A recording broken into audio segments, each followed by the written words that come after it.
ਸਤਿ ਸ਼੍ਰੀ ਅਕਾਲ ਟੀਵੀ ਪੰਜਾਬ ਦੇਖ ਰਹੇ ਸਾਰੇ ਹੀ ਦਰਸ਼ਕਾਂ ਦਾ ਅੱਜ ਦੇ ਇਸ ਬੁਲੇਟਿਨ ਵਿੱਚ ਸਵਾਗਤ ਹੈ। ਖਬਰਾਂ ਦੀ ਸ਼ੁਰੂਆਤ ਕਰਾਂਗੇ ਹੈਡਲਾਈਨਸ ਦੇ ਨਾਲ। ਸਭ ਤੋਂ ਪਹਿਲਾਂ ਦੱਸਾਂਗੇ ਕੈਨੇਡਾ ਭਰ ਤੋਂ ਕੀ ਨੇ ਕੋਰੋਨਾ ਵਾਇਰਸ ਸੰਬੰਧੀ ਅੰਕੜੇ, ਕਿੰਨੀਆਂ ਹੋਈਆਂ ਮੌਤਾਂ, ਕਿੰਨੇ ਹੋਏ ਠੀਕ ਤੇ ਕਿੰਨੇ ਹੋ ਗਏ ਨੇ ਮਰੀਜ਼। ਕੈਨੇਡਾ ਦੇ ਇਮੀਗ੍ਰੇਸ਼ਨ ਮੰਤਰੀ ਮਾਰਕੋ ਮੈਂਡੀਚੀਨੋ ਵੱਲੋਂ ਇੱਕ ਸੰਸਥਾ ਨਾਲ ਗੱਲਬਾਤ ਦੌਰਾਨ ਦਿੱਤੀ ਗਈ ਜਾਣਕਾਰੀ। ਕੋਵਿਡ-19 ਦੌਰਾਨ ਹੋਏ ਵਿੱਤੀ ਨੁਕਸਾਨ ਤੋਂ ਉਭਰਨ ਵਾਸਤੇ ਕੈਨੇਡਾ ਲਈ ਮਦਦਗਾਰ ਸਾਬਤ ਹੋਵੇਗੀ ਹੋਰ ਪ੍ਰਵਾਸੀਆਂ ਦੀ ਆਮਦ। ਦੱਸਾਂਗੇ ਇਸ ਦੇ ਬਾਰੇ ਹੋਰ ਜਾਣਕਾਰੀ। ਬ੍ਰਿਟਿਸ਼ ਕੋਲੰਬੀਆ ਵਿੱਚ ਛੋਟੇ ਇਕੱਠ ਕਰਨ ਸਮੇਤ ਹੋਰ ਕਿਹੜੀ ਛੋਟ ਦੇਣ ਦਾ ਕਰ ਦਿੱਤਾ ਗਿਆ ਐਲਾਨ। ਦੱਸਾਂਗੇ ਪੂਰੀ ਜਾਣਕਾਰੀ। ਬ੍ਰਿਟਿਸ਼ ਕੋਲੰਬੀਆ ਵਿੱਚ ਸਤੰਬਰ ਮਹੀਨੇ ਤੋਂ ਸਕੂਲ ਖੋਲ੍ਹਣ ਦੀ ਹੋਵੇਗੀ ਤਿਆਰੀ। ਸਿੱਖਿਆ ਮੰਤਰੀ ਨੇ ਹੋਰ ਵੀ ਕਾਫੀ ਕੁਝ ਦੱਸਿਆ। ਐਡਮੰਟਨ ਦੇ ਦੱਖਣ ਵੱਲ ਹਾਈਵੇ ਦੇ ਉੱਤੇ ਚੱਲੀਆਂ ਗੋਲੀਆਂ, ਇੱਕ ਪੁਲਿਸ ਅਧਿਕਾਰੀ ਨੂੰ ਲੱਗੀ ਗੋਲੀ। ਐਲਬਰਟਾ ਵਿੱਚ ਕੰਪਨੀ ਕਾਰਗਿਲ 'ਚ ਫੈਲਿਆ ਸੀ ਕੋਰੋਨਾ ਵਾਇਰਸ। ਕੋਵਿਡ-19 ਕਾਰਨ ਜਾਨ ਗਵਾਉਣ ਵਾਲੇ ਕਾਮੇ ਨੂੰ ਦਿੱਤੀ ਜਾ ਰਹੀ ਸੀ ਸ਼ਰਧਾਂਜਲੀ, ਤਾਂ ਉਸੇ ਸਮੇਂ ਜਾਣਕਾਰੀ ਮਿਲੀ ਕਿ ਇੱਕ ਕਾਮੇ ਦੇ ਪਿਤਾ ਨੇ ਵੀ ਤੋੜਿਆ ਦਮ। ਕੈਨੇਡਾ ਭਰ ਵਿੱਚ ਦਵਾਈਆਂ ਦੀ ਘਾਟ ਹੈ ਇਸ ਸਮੇਂ ਵੱਡੀ ਚੁਣੌਤੀ। ਫਾਰਮਾਸਿਸਟ ਕਰ ਰਹੇ ਨੇ ਦਿੱਕਤਾਂ ਸਾਂਝੀਆਂ। ਪੁਲਿਸ ਨੇ ਦਿੱਤੀ ਜਾਣਕਾਰੀ, ਚਾਰਟ ਜਾਰੀ ਕਰਦੇ ਹੋਏ ਦੱਸਿਆ ਕਿੱਥੇ ਕਿਹੜੇ ਸਮੇਂ ਵਿੱਚ ਜ਼ਿਆਦਾ ਚੋਰੀ ਹੁੰਦੀਆਂ ਨੇ ਚਿੱਠੀਆਂ। ਕੋਵਿਡ-19 ਦੇ ਨਾਮ ਤੇ ਅਜੇ ਵੀ ਲੁੱਟੇ ਜਾ ਰਹੇ ਨੇ ਵੱਡੀ ਗਿਣਤੀ 'ਚ ਕੈਨੇਡੀਅਨ। ਦੱਸਾਂਗੇ ਕਿਹੜੇ ਤਰੀਕੇ ਅਪਣਾਉਂਦੇ ਨੇ ਲੁਟੇਰੇ। ਇਸ ਦੇ ਨਾਲ ਹੀ ਹੁਣ ਬੁਲੇਟਿਨ ਦੀ ਸ਼ੁਰੂਆਤ ਕਰਦੇ ਹਾਂ। ਸਭ ਤੋਂ ਪਹਿਲਾਂ ਤੁਹਾਨੂੰ ਦਿਖਾਉਂਦੇ ਹਾਂ ਕਿ ਕੈਨੇਡਾ ਭਰ ਵਿੱਚ ਕੋਰੋਨਾ ਵਾਇਰਸ ਦੇ ਕਿੰਨੇ ਅੰਕੜੇ ਹੋ ਚੁੱਕੇ ਨੇ। ਕੈਨੇਡਾ ਭਰ ਵਿੱਚ ਕੋਰੋਨਾ ਵਾਇਰਸ ਮਾਮਲਿਆਂ ਦੀ ਗਿਣਤੀ 63,485 ਹੋ ਗਈ ਹੈ। 4,232 ਮੌਤਾਂ ਹੋ ਗਈਆਂ ਨੇ। 28,184 ਵਿਅਕਤੀ ਕੋਰੋਨਾ ਵਾਇਰਸ ਤੋਂ ਠੀਕ ਵੀ ਹੋ ਗਏ ਨੇ। ਐਲਬਰਟਾ ਤੋਂ ਹੁਣ ਤੱਕ ਕੋਰੋਨਾ ਵਾਇਰਸ ਦੇ 5,963 ਮਾਮਲੇ ਸਾਹਮਣੇ ਆਏ ਨੇ। 112 ਮੌਤਾਂ ਹੋਈਆਂ ਨੇ। ਬ੍ਰਿਟਿਸ਼ ਕੋਲੰਬੀਆ ਤੋਂ 2,255 ਮਾਮਲੇ ਸਾਹਮਣੇ ਆਏ ਨੇ। 124 ਮੌਤਾਂ ਹੋਈਆਂ ਨੇ। ਮੈਨੀਟੋਬਾ ਤੋਂ 284 ਮਾਮਲੇ ਸਾਹਮਣੇ ਆਏ ਨੇ। 7 ਮੌਤਾਂ ਹੋਈਆਂ ਨੇ। ਨਿਊ ਬ੍ਰੰਸਵਿਕ ਤੋਂ 120 ਮਾਮਲੇ ਸਾਹਮਣੇ ਆਏ ਨੇ। ਨਿਊਫਾਊਂਡਲੈਂਡ ਤੋਂ 259 ਮਾਮਲੇ ਸਾਹਮਣੇ ਆਏ ਨੇ। 3 ਮੌਤਾਂ ਹੋਈਆਂ ਨੇ। ਨੋਵਾ ਸਕੋਸ਼ੀਆ ਤੋਂ 998 ਮਾਮਲੇ ਸਾਹਮਣੇ ਆਏ ਨੇ। 41 ਮੌਤਾਂ ਹੋਈਆਂ ਨੇ। ਓਨਟਾਰੀਓ ਤੋਂ 18,722 ਮਾਮਲੇ ਸਾਹਮਣੇ ਆਏ ਨੇ। 1,545 ਮੌਤਾਂ ਹੋਈਆਂ ਨੇ। ਪ੍ਰਿੰਸ ਐਡਵਰਡ ਆਈਲੈਂਡ ਤੋਂ 27 ਮਾਮਲੇ ਸਾਹਮਣੇ ਆਏ ਨੇ।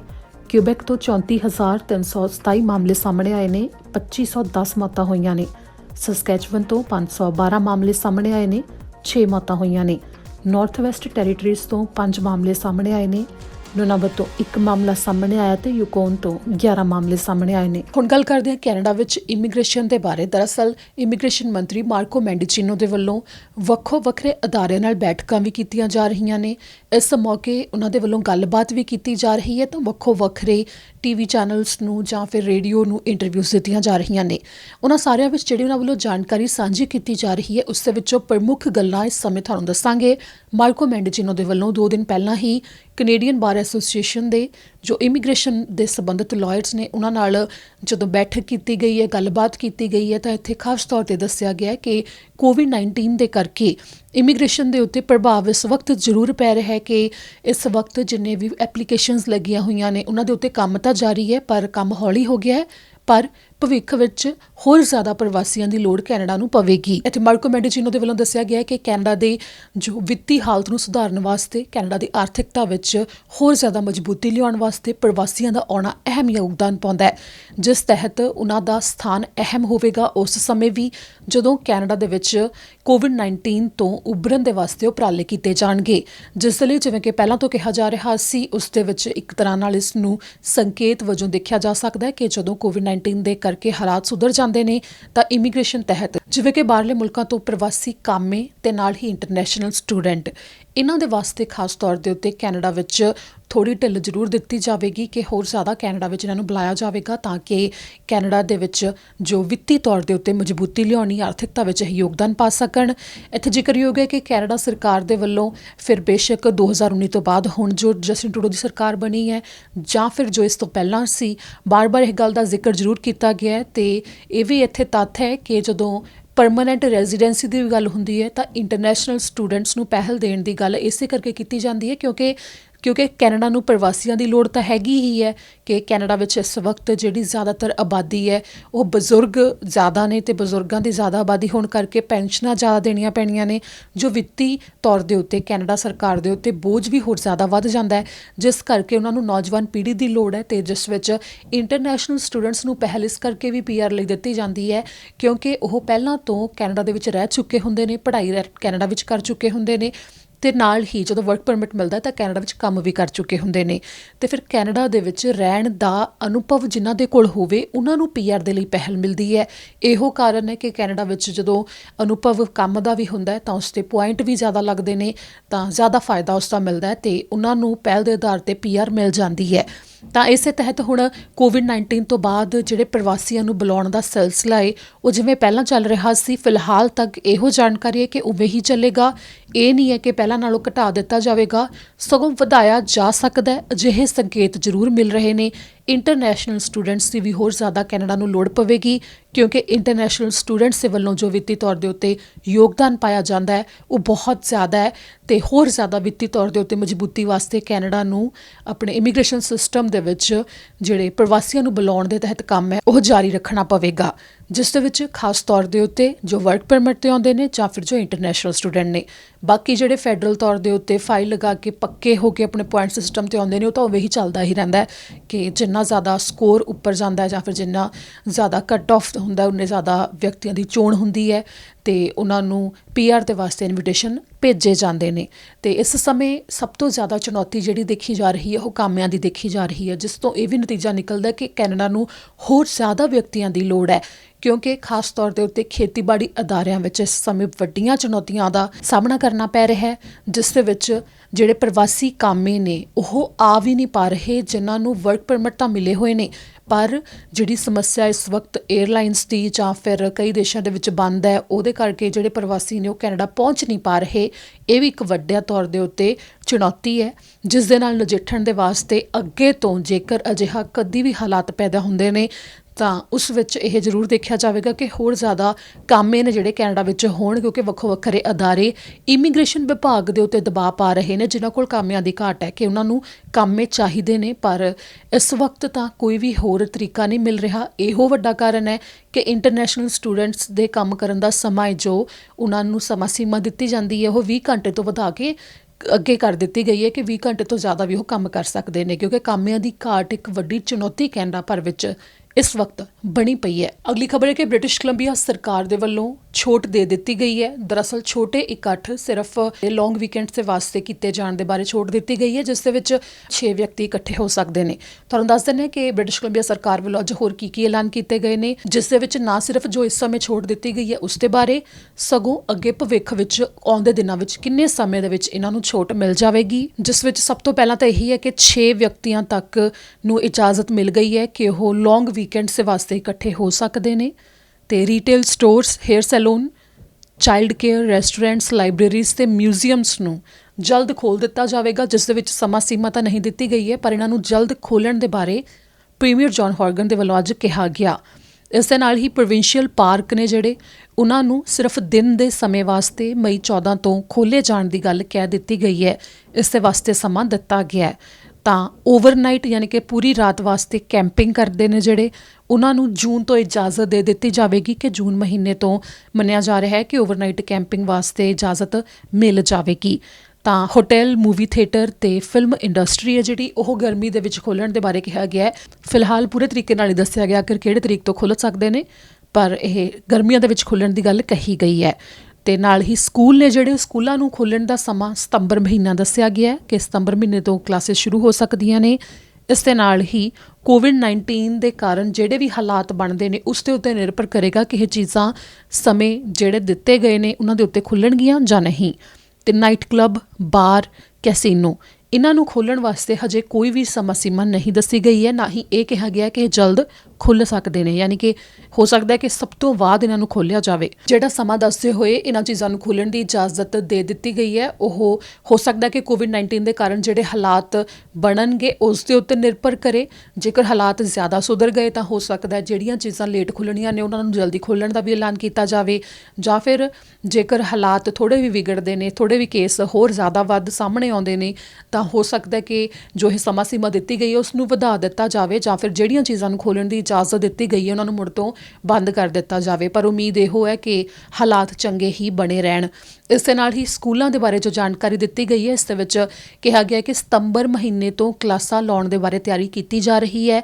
ਸਕੂਲਾਂ ਵਿੱਚ ਵੀ ਤਿਆਰੀ ਕੀਤੀ ਜਾ ਰਹੀ ਹੈ ਕਿ ਵਿਦਿਆਰਥੀਆਂ ਦੇ ਦਰਮਿਆਨ ਇੱਕ ਵਿੱਥ ਬਣਾ ਕੇ ਰੱਖੀ ਜਾਵੇ ਅਤੇ ਅਧਿਆਪਕਾਂ ਦੇ ਦਰਮਿਆਨ ਵੀ, ਤੇ ਕੋਵਿਡ-19 ਦੇ ਦੌਰਾਨ ਜਿਹੜੀਆਂ ਵੀ ਹਦਾਇਤਾਂ ਨੇ ਉਹਨਾਂ ਨੂੰ ਦੇਖਦੇ ਹੋਏ ਹੀ ਮਾਹੌਲ ਪੂਰਾ ਉਸ ਤਰ੍ਹਾਂ ਬਣਾਇਆ ਜਾਵੇਗਾ, ਜਿਸ ਨੂੰ ਦੇਖਦੇ ਹੋਏ ਸਤੰਬਰ ਮਹੀਨੇ ਤੋਂ ਮੰਨਿਆ ਜਾ ਰਿਹਾ ਹੈ ਕਿ ਕਲਾਸਿਸ ਲੱਗਣੀਆਂ ਸ਼ੁਰੂ ਹੋ ਜਾਣਗੀਆਂ।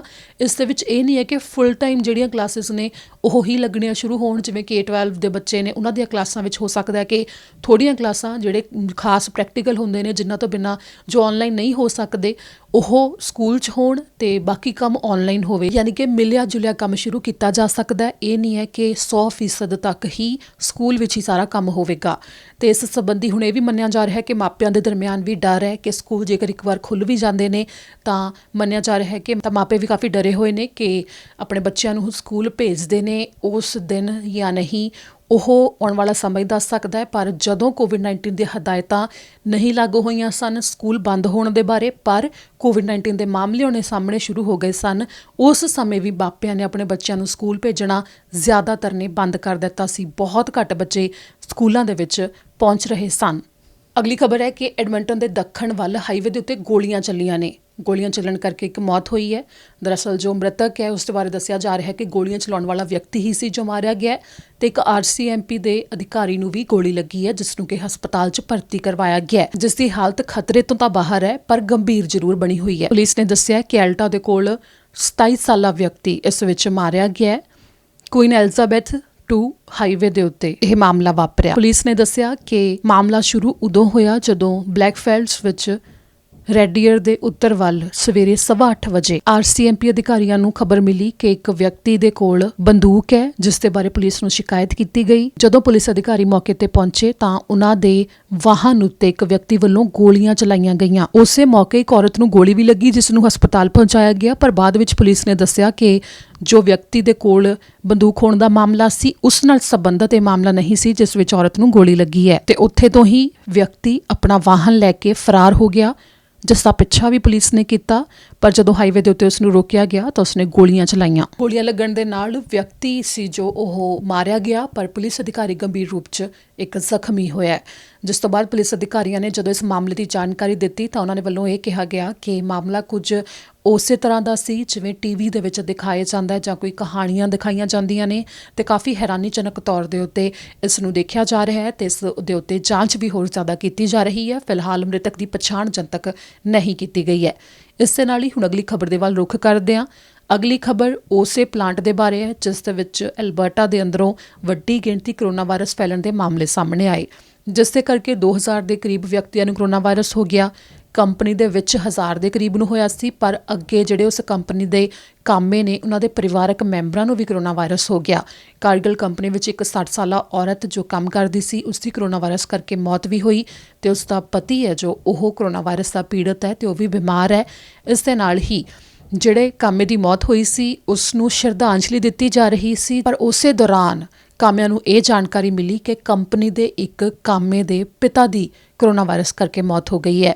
ਕਿਉਂਕਿ ਜਿਹੜੇ ਕਰੋਨਾ ਵਾਇਰਸ ਨਾਲ ਲੜ ਵੀ ਸਕਦੇ ਹੋਏ ਕਿ ਉਹਨਾਂ ਨੇ ਕਰੋਨਾ ਵਾਇਰਸ ਨਾਲ ਲੜਿਆ ਤੇ ਠੀਕ ਵੀ ਹੋ ਗਏ, ਪਰ ਜਿਹੜੇ ਉਹਨਾਂ ਦੇ ਪਰਿਵਾਰਕ ਮੈਂਬਰ ਸਨ ਉਹਨਾਂ ਨੂੰ ਕਰੋਨਾ ਵਾਇਰਸ ਹੋਇਆ, ਉਸ ਦੇ ਵਿੱਚ ਵੀ ਇਸ ਸਮੇਂ ਜਿਹੜੀ ਕਈਆਂ ਦੀ ਹਾਲਤ ਹੈ ਉਹ ਗੰਭੀਰ ਬਣੀ ਹੋਈ ਹੈ।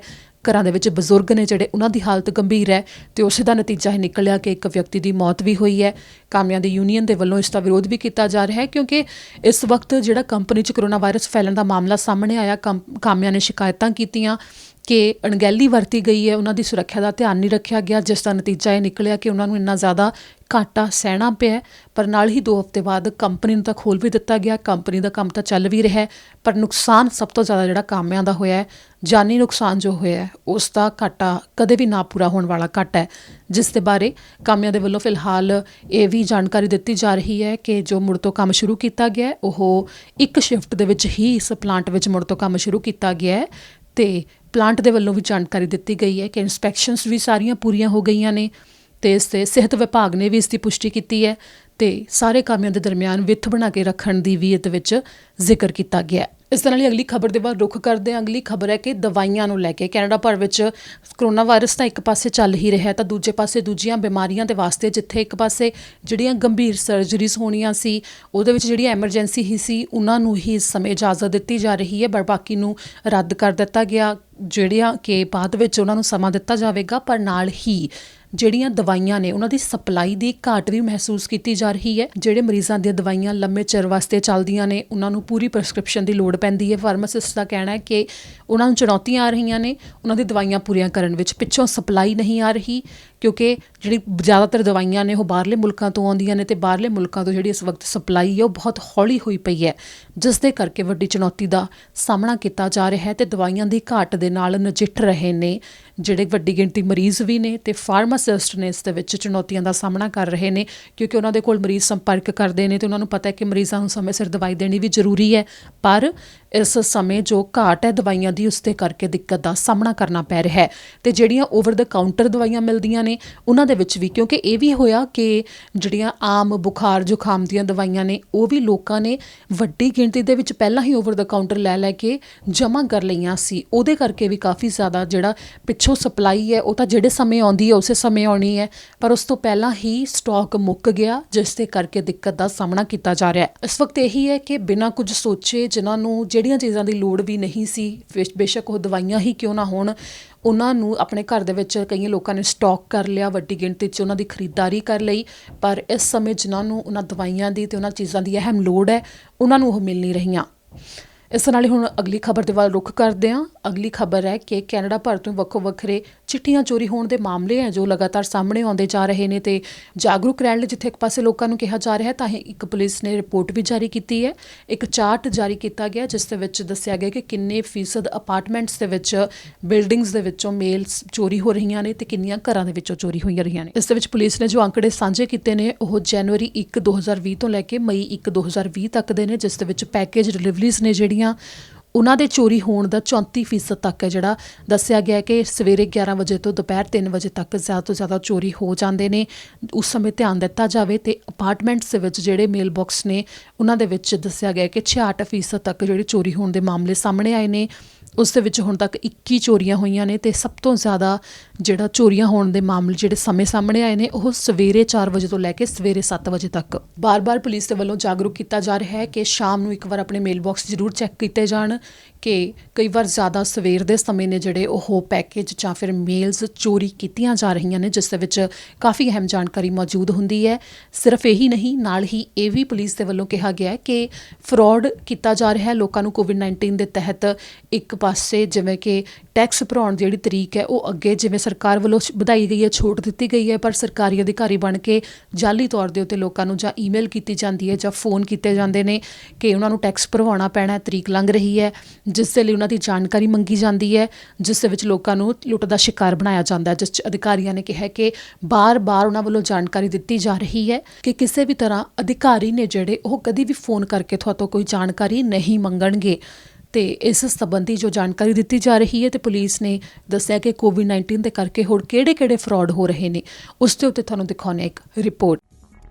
ਕੈਨੇਡੀਅਨ ਐਂਟੀ ਫਰੋਡ ਸੈਂਟਰ ਦੇ ਵੱਲੋਂ ਦਿੱਤੀ ਗਈ ਜਾਣਕਾਰੀ ਦੇ ਤਹਿਤ ਨਨਾਇਮੋ RCMP ਨੇ ਕੋਵਿਡ-19 ਸੰਬੰਧੀ ਸਕੈਮਸ ਦੇ ਲਈ ਲੋਕਾਂ ਨੂੰ ਜਾਗਰੂਕ ਹੋਣ ਵਾਸਤੇ ਕਿਹਾ, ਜਿਨ੍ਹਾਂ ਨੇ ਕਿਹਾ ਕਿ ਸੋਸ਼ਲ ਮੀਡੀਆ ਪਲੇਟਫਾਰਮਸ ਦੇ ਉੱਤੇ ਖਾਸ ਤੌਰ ਦੇ ਉੱਤੇ ਲੋਕਾਂ ਨੂੰ ਮੂਰਖ ਬਣਾਉਣ ਵਾਸਤੇ ਵੱਖੋ ਵੱਖਰੇ ਤਰੀਕੇ ਅਪਣਾਏ ਜਾ ਰਹੇ ਨੇ, ਜਿਸ ਦੇ ਵਿੱਚ ਉਹਨਾਂ ਦੇ ਬੈਂਕ ਦੀ ਡਿਟੇਲ ਮੰਗੀ ਜਾਂਦੀ ਹੈ ਅਤੇ ਬਾਰ-ਬਾਰ ਲੋਕਾਂ ਨੂੰ ਇਸ ਸੰਬੰਧੀ ਜਾਗਰੂਕ ਕੀਤਾ ਜਾਂਦਾ, ਪਰ ਫਿਰ ਵੀ ਵੱਡੀ ਗਿਣਤੀ ਸ਼ਿਕਾਇਤਾਂ ਆਉਂਦੀਆਂ ਨੇ ਜਿਸ ਵਿੱਚ ਲੋਕ ਫਿਰ ਵੀ ਉਹਨਾਂ ਦੀਆਂ ਗੱਲਾਂ 'ਚ ਆ ਜਾਂਦੇ ਨੇ ਅਤੇ ਉਹਨਾਂ ਨੂੰ ਆਪਣੇ ਬੈਂਕ ਦੀ ਜਾਣਕਾਰੀ, ਆਪਣੇ ਅਕਾਊਂਟ ਦੀ ਜਾਣਕਾਰੀ ਦੇ ਦਿੰਦੇ ਨੇ, ਜਿਸ ਤੋਂ ਬਾਅਦ ਉਹਨਾਂ ਨੂੰ ਲੁੱਟ ਲਿਆ ਜਾਂਦਾ ਹੈ। ਅਤੇ ਇਸ ਸੰਬੰਧੀ ਹੁਣ ਕੋਵਿਡ-19 ਨੂੰ ਲੈ ਕੇ ਵੱਖੋ ਵੱਖਰੇ ਜੋ ਤਰੀਕੇ ਅਪਣਾਏ ਜਾ ਰਹੇ ਨੇ, ਉਸ ਦੇ ਵਿੱਚ ਜਾਲੀ ਕੰਪਨੀਆਂ ਕੋਵਿਡ-19 ਦੇ ਟੈਸਟ ਕਰਵਾਉਣ ਦੇ ਲਈ ਕਈ ਤਰ੍ਹਾਂ ਦੇ ਆਫਰ ਦਿੰਦੀਆਂ ਨੇ। ਨਾਲ ਹੀ ਕਈ ਅਜਿਹੀਆਂ ਦਵਾਈਆਂ ਵੀ ਦਿੱਤੀਆਂ ਜਾਣ ਦੇ ਦਾਅਵੇ ਕੀਤੇ ਜਾਂਦੇ ਨੇ ਜਿਸ ਨਾਲ ਕੋਵਿਡ-19 ਦੇ ਜਿਹੜੇ ਲੱਛਣ ਦਿਖਾਈ ਦਿੰਦੇ ਨੇ ਉਹ ਠੀਕ ਹੋ ਸਕਦੇ ਨੇ, ਜਿਸ ਬਾਰੇ ਹਜੇ ਤੱਕ ਕੋਈ ਦਵਾਈ ਨਹੀਂ ਆਈ ਹੈ। ਪਰ ਲੋਕਾਂ ਦਾ ਵਿਸ਼ਵਾਸ ਜਿੱਤਣ ਵਾਸਤੇ ਉਹਨਾਂ ਨੂੰ ਕਈ ਤਰ੍ਹਾਂ ਦੀਆਂ ਉਦਾਹਰਨਾਂ ਦਿਖਾਈਆਂ ਜਾ ਰਹੀਆਂ ਨੇ ਜਾਂ ਫਿਰ ਵੀਡੀਓਜ਼ ਬਣਾਈਆਂ ਜਾਂਦੀਆਂ ਨੇ ਤਾਂ ਕਿ ਲੋਕ ਪੂਰੀ ਤਰ੍ਹਾਂ ਉਹਨਾਂ ਦੇ ਉੱਤੇ ਵਿਸ਼ਵਾਸ ਕਰ ਲੈਣ ਕਿ ਜਿਹੜੀ ਉਹ ਦਵਾਈ ਦੇ ਰਹੇ ਨੇ ਉਸ ਨਾਲ ਕੋਵਿਡ-19 ਦਾ ਪ੍ਰਭਾਵ ਘਟ ਸਕਦਾ ਹੈ। ਸਿਰਫ ਇੰਨਾ ਹੀ ਨਹੀਂ, public health agency of Canada ਦੇ ਵੱਲੋਂ ਜਾਣਕਾਰੀ ਦੇਣ ਦੇ ਤਹਿਤ ਜਾਲੀ ਤੌਰ ਦੇ ਉੱਤੇ ਦੱਸਿਆ ਜਾਂਦਾ ਹੈ ਕਿ ਉਹ ਕੈਨੇਡਾ ਦੇ ਸਿਹਤ ਵਿਭਾਗ ਤੋਂ ਬੋਲ ਰਹੇ ਨੇ, ਜਿਸ ਲਈ ਉਹਨਾਂ ਨੂੰ ਕੋਵਿਡ-19 ਦੇ ਕਰਕੇ ਅਹਿਮ ਜਾਣਕਾਰੀ ਦਿੱਤੀ ਜਾਣੀ ਹੈ। ਪਰ ਇੱਕ ਨੰਬਰ ਸਾਂਝਾ ਕਰਨਾ ਪੈਣਾ ਹੈ ਜਿਸ ਦੇ ਵਿੱਚ ਜਾਂ ਉਹਨਾਂ ਦੇ ਕ੍ਰੈਡਿਟ ਕਾਰਡ ਦੇ ਨੰਬਰ ਮੰਗੇ ਜਾਂਦੇ ਨੇ ਜਾਂ ਕੋਈ ਹੋਰ ਉਹਨਾਂ ਦੀ ਨਿੱਜੀ ਜਾਣਕਾਰੀ ਮੰਗ ਲਈ ਜਾਂਦੀ ਹੈ, ਜਿਸ ਤੋਂ ਬਾਅਦ ਉਹਨਾਂ ਨੂੰ ਲੁੱਟ ਲਿਆ ਜਾਂਦਾ ਹੈ। ਤੇ ਸਭ ਤੋਂ ਜ਼ਿਆਦਾ ਜਿਹੜੇ ਇਸ ਵਕਤ ਕੈਨੇਡਾ ਭਰ ਵਿੱਚ ਮਾਮਲੇ ਸਾਹਮਣੇ ਆ ਰਹੇ ਨੇ ਉਹ ਇਹ ਕਿ ਜਾਲੀ ਸਫਾਈ ਕਰਨ ਦੇ ਪ੍ਰੋਡਕਟਸ ਵਾਲੀਆਂ ਕੰਪਨੀਆਂ ਦੇ ਵੱਲੋਂ ਖੁਦ ਨੂੰ ਦੱਸਦੇ ਹੋਏ ਕੋਵਿਡ-19 ਦੇ ਨਾਮ ਦੇ ਉੱਤੇ ਕਈ ਪ੍ਰੋਡਕਟ ਵੇਚੇ ਜਾ ਰਹੇ ਨੇ।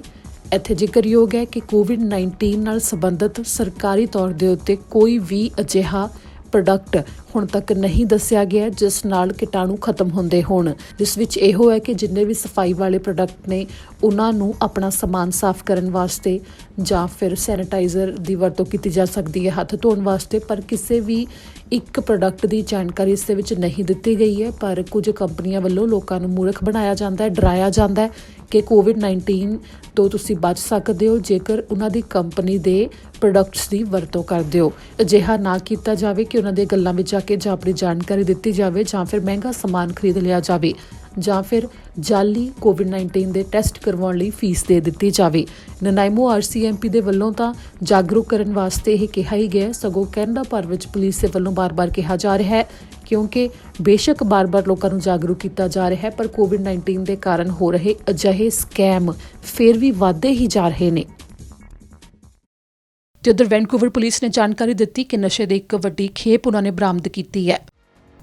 ਵੈਨਕੂਵਰ ਪੁਲਿਸ ਦੇ ਵੱਲੋਂ ਕਰੀਬ 4 ਮਹੀਨੇ ਤੋਂ ਨਸ਼ਾ ਤਸਕਰੀ ਦੇ ਇੱਕ ਮਾਮਲੇ ਦੀ ਜਾਂਚ ਕੀਤੀ ਜਾ ਰਹੀ ਸੀ, ਜਿਸ ਤੋਂ ਬਾਅਦ ਅੱਜ ਜਾਣਕਾਰੀ ਦਿੰਦੇ ਹੋਏ ਵੈਨਕੂਵਰ ਪੁਲਿਸ ਨੇ ਦੱਸਿਆ ਕਿ $3 ਮਿਲੀਅਨ ਦੇ ਕਰੀਬ ਕੀਮਤ ਦੇ ਨਸ਼ੇ ਉਹਨਾਂ ਨੇ ਬਰਾਮਦ ਕੀਤੇ ਨੇ।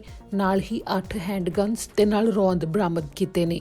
ਇਸ ਦੌਰਾਨ ਮੈਟਰੋ ਵੈਨਕੂਵਰ ਦੇ ਪੂਰੇ ਖੇਤਰ ਵਿੱਚ 4 ਮਹੀਨੇ ਤੋਂ ਜਾਂਚ ਕੀਤੀ ਜਾ ਰਹੀ ਸੀ ਤੇ ਇਸ ਜਾਂਚ ਨੂੰ ਕਰਨ ਲਈ organised crime section, emergency response team, petrol officers ਸਭ ਦੇ ਵੱਲੋਂ ਹਿੱਸਾ ਪਾਇਆ ਗਿਆ, ਜਿਸ ਦੇ ਬਾਰੇ ਵੈਨਕੂਵਰ ਪੁਲਿਸ ਡਿਪਾਰਟਮੈਂਟ ਨੇ ਜਾਣਕਾਰੀ ਦਿੱਤੀ। ਪੁਲਿਸ ਨੇ ਦੱਸਿਆ ਕਿ ਪੂਰੀ ਜਾਂਚ ਤੋਂ ਬਾਅਦ ਅਪ੍ਰੈਲ 29 ਨੂੰ ਉਹਨਾਂ ਨੇ ਵੈਨਕੂਵਰ ਦੇ ਵਿੱਚ ਤੇ ਰਿਚਮੰਡ ਦੇ ਵਿੱਚ 4 ਥਾਵਾਂ ਦੇ ਉੱਤੇ ਸਰਚ ਵਾਰੰਟ ਕੱਢੇ ਤੇ ਉਸ ਤੋਂ ਬਾਅਦ ਜਦੋਂ ਉਹਨਾਂ ਨੇ ਜਾਂਚ ਕੀਤੀ, ਜਿਸ ਨੂੰ ਕਿ ਪ੍ਰੋਜੈਕਟ ਟ੍ਰਾਂਜ਼ਿਟ ਕਿਹਾ ਗਿਆ ਸੀ, ਤੇ ਉਹਨਾਂ ਨੂੰ 8 9 ਮਿਲੀਮੀਟਰ ਤੇ ਸੈਮੀ ਆਟੋਮੈਟਿਕ ਹੈਂਡਗਨਸ ਤੇ ਨਾਲ ਰੌਂਦ ਮਿਲੇ, 20 ਕਿਲੋ ਫੈਂਟਨਲ ਮਿਲੀ, 1 ਕਿਲੋ ਕੋਕੇਨ ਮਿਲੀ, 6 ਕਿਲੋ ਮੈਥਾਮਫੈਟਾਮਾਈਨ ਮਿਲੀ ਤੇ 333 ਕਿਲੋ ਭੰਗ ਦਾ ਸਮਾਨ ਮਿਲਿਆ। ਇਸ ਦੌਰਾਨ ਗੈਰ ਕਾਨੂੰਨੀ ਤਰੀਕੇ ਨਾਲ ਭੰਗ ਵੀ ਵੇਚੀ ਜਾ ਰਹੀ ਸੀ ਤੇ ਹੋਰ ਨਸ਼ਾ ਤਸਕਰੀ ਕੀਤੀ ਜਾ ਰਹੀ ਸੀ ਤੇ ਨਾਲ ਹੀ ਹਥਿਆਰ ਵੀ ਪੁਲਿਸ ਨੇ ਬਰਾਮਦ ਕੀਤੇ ਨੇ। ਇਸ ਦੌਰਾਨ ਜਦੋਂ ਸਾਰੀ ਜਾਂਚ ਕੀਤੀ ਗਈ ਤਾਂ ਪੁਲਿਸ ਦੇ ਵੱਲੋਂ 8 ਗ੍ਰਿਫਤਾਰੀਆਂ ਵੀ ਕੀਤੀਆਂ ਗਈਆਂ, ਪਰ ਬਾਅਦ ਵਿੱਚ ਉਹਨਾਂ ਨੂੰ ਛੱਡ ਵੀ ਦਿੱਤਾ ਗਿਆ। ਹੁਣ ਮਾਮਲੇ ਦੇ ਉੱਤੇ ਅੱਗੇ ਕਾਰਵਾਈ ਚੱਲੇਗੀ। ਚਲਾਵੈਕ ਤੋਂ ਇੱਕ ਮਿਸ਼ਨ ਦੇ ਵਿਅਕਤੀ ਨੂੰ ਗ੍ਰਿਫਤਾਰ ਕੀਤਾ ਗਿਆ। ਤੁਹਾਨੂੰ ਦਿਖਾਉਂਦੇ ਹਾਂ ਕਿ ਆਖਿਰ ਕਿਵੇਂ ਹੋਈ ਇਹ ਗ੍ਰਿਫਤਾਰੀ ਤੇ ਉਸ ਵਿਅਕਤੀ ਦੇ ਕੋਲੋਂ ਰਾਈਫਲ ਮਿਲੀ ਹੈ। ਚਲਾਵੈਕ RCMP ਨੇ ਜਾਣਕਾਰੀ ਦਿੱਤੀ ਹੈ ਕਿ ਇੱਕ ਵਿਅਕਤੀ ਨੂੰ ਗ੍ਰਿਫਤਾਰ ਕੀਤਾ ਗਿਆ ਜਿਸ ਦੇ ਕੋਲੋਂ ਹਥਿਆਰ ਵੀ ਮਿਲਿਆ ਤੇ ਚੋਰੀ ਹੋਇਆ ਵਾਹਨ ਵੀ ਮਿਲਿਆ। RCMP ਨੇ ਕਿਹਾ ਕਿ ਉਹਨਾਂ ਨੂੰ ਜਾਣਕਾਰੀ ਮਿਲੀ ਸੀ ਕਿ 39000 ਬਲਾਕ ਕੈਂਪਬੈਲ ਰੋਡ ਐਬਸਫਰਡ ਦੇ ਵਿੱਚ ਇੱਕ ਘਰ ਦੇ ਬਾਹਰ ਚੋਰੀ ਹੋਇਆ ਵਾਹਨ ਮੌਜੂਦ ਹੈ, ਜਿਸ ਤੋਂ ਬਾਅਦ ਮਈ 1, 2020 ਦੀ ਸਵੇਰ ਨੂੰ CRU ਆਫੀਸਰਸ ਮੌਕੇ ਤੇ ਪਹੁੰਚੇ ਤੇ ਜਾਂਚ ਕੀਤੀ, ਜਿਨ੍ਹਾਂ ਨੂੰ ਪਤਾ ਲੱਗਿਆ ਕਿ ਜੋ ਵਾਹਨ ਸੀ ਉੱਥੇ ਮੌਜੂਦ ਸੀ ਉਹ ਚੋਰੀ ਦਾ ਹੀ ਸੀ। ਜਿਸ ਤੋਂ ਬਾਅਦ ਜਦੋਂ ਜਾਂਚ ਕੀਤੀ ਗਈ ਤਾਂ ਦੁਪਹਿਰ ਤੋਂ ਪਹਿਲਾਂ CRU ਟੀਮ ਨੇ lower mainland district integrated police dog section ਤੇ ਨਾਲ ਹੀ RCMP 에ਅਰ ਸਰਵਿਸਿਜ਼ ਦੇ ਨਾਲ ਮਿਲ ਕੇ ਇੱਕ ਹੋਰ ਵਾਹਨ ਨੂੰ ਟਰੈਕ ਕੀਤਾ, ਜਿਸ ਤੋਂ ਬਾਅਦ ਉਹਨਾਂ ਨੂੰ ਪਤਾ ਲੱਗਿਆ ਕਿ 9200 ਬਲਾਕ ਤੇ ਆਰਮੀਟੇਜ ਸਟਰੀਟ ਦੇ ਉੱਤੇ ਚਲਾਵੈਕ ਦੇ ਵਿੱਚ ਉਹ ਵਿਅਕਤੀ ਮੌਜੂਦ ਹੈ। ਜੋ ਕਿ ਭੱਜਣ ਦੀ ਕੋਸ਼ਿਸ਼ ਵੀ ਕਰ ਰਿਹਾ ਸੀ ਵਾਹਨ ਤੋਂ ਉਤਰ ਕੇ, ਪਰ ਉਸ ਨੂੰ ਇੱਕ ਰਾਈਫਲ ਤੇ ਨਾਲ ਰੌਂਦ ਉਸ ਦੇ ਕੋਲ ਮੌਜੂਦ ਸਨ। ਉਹਨਾਂ ਦੇ ਨਾਲ ਗ੍ਰਿਫਤਾਰ ਕਰ ਲਿਆ ਗਿਆ। ਵਿਅਕਤੀ ਦੀ ਪਛਾਣ 27 ਸਾਲਾ ਕਾਇਲ ਲਿਓਨਾਰਡ ਵਜੋਂ ਹੋਈ ਹੈ, ਜੋ ਕਿ ਮਿਸ਼ਨ ਦਾ ਰਹਿਣ ਵਾਲਾ ਹੈ ਤੇ ਉਸ ਨੂੰ ਪੁਲਿਸ ਦੇ ਵੱਲੋਂ ਛੱਡਿਆ ਨਹੀਂ ਗਿਆ, ਜਿਸ ਨੂੰ ਕਿ ਹੁਣ ਅਦਾਲਤ ਵਿੱਚ ਪੇਸ਼ ਕੀਤਾ ਜਾਵੇਗਾ। ਇਸ ਸੰਬੰਧੀ ਪੁਲਿਸ ਨੇ ਕਿਹਾ ਹੈ ਕਿ ਜੇਕਰ ਤੁਹਾਨੂੰ ਆਪਣੇ ਆਲੇ ਦੁਆਲੇ ਕੋਈ ਵੀ ਅਜਿਹਾ ਮਾਮਲਾ ਜਾਪਦਾ ਹੈ ਜਿਸ ਦੇ ਉੱਤੇ ਸ਼ੱਕ ਜਤਾਇਆ ਜਾਵੇ ਤਾਂ ਪੁਲਿਸ ਨੂੰ ਤੁਰੰਤ ਇਸ ਦੇ ਬਾਰੇ ਜਾਣਕਾਰੀ ਦਿੱਤੀ ਜਾਵੇ, ਇਸ ਨੂੰ ਅਣਗੌਲਿਆ ਨਾ ਕੀਤਾ ਜਾਵੇ। ਇਸ ਦੇ ਨਾਲ ਹੀ ਅੱਜ ਦੇ ਇਸ ਬੁਲੇਟਿਨ ਵਿੱਚ ਇੰਨਾ ਹੀ। ਮੈਨੂੰ ਦਿਓ ਇਜਾਜ਼ਤ। ਸਤਿ ਸ਼੍ਰੀ ਅਕਾਲ।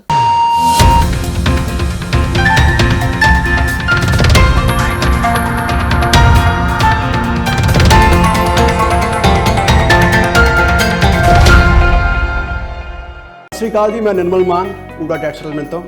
ਇਹ ਤੁਸੀਂ ਵੀਡੀਓ ਦੇਖ ਰਹੇ ਸੀ ਟੀਵੀ ਪੰਜਾਬ ਦੇ ਉੱਤੇ। ਇਹੋ ਜਿਹੇ ਹੋਰ ਜਾਣਕਾਰੀ ਭਰਪੂਰ ਵੀਡੀਓ ਦੇਖਣ ਵਾਸਤੇ ਟੀਵੀ ਪੰਜਾਬ ਦੇ ਚੈਨਲ ਨੂੰ ਸਬਸਕ੍ਰਾਈਬ ਕਰੋ ਤੇ ਨਾਲ ਹੇਠ ਦਿੱਤੇ ਹੋਏ ਬੈਲ ਆਈਕਨ ਦੇ ਬਟਨ ਦਬਾਓ। ਸਤਿ ਸ਼੍ਰੀ ਅਕਾਲ।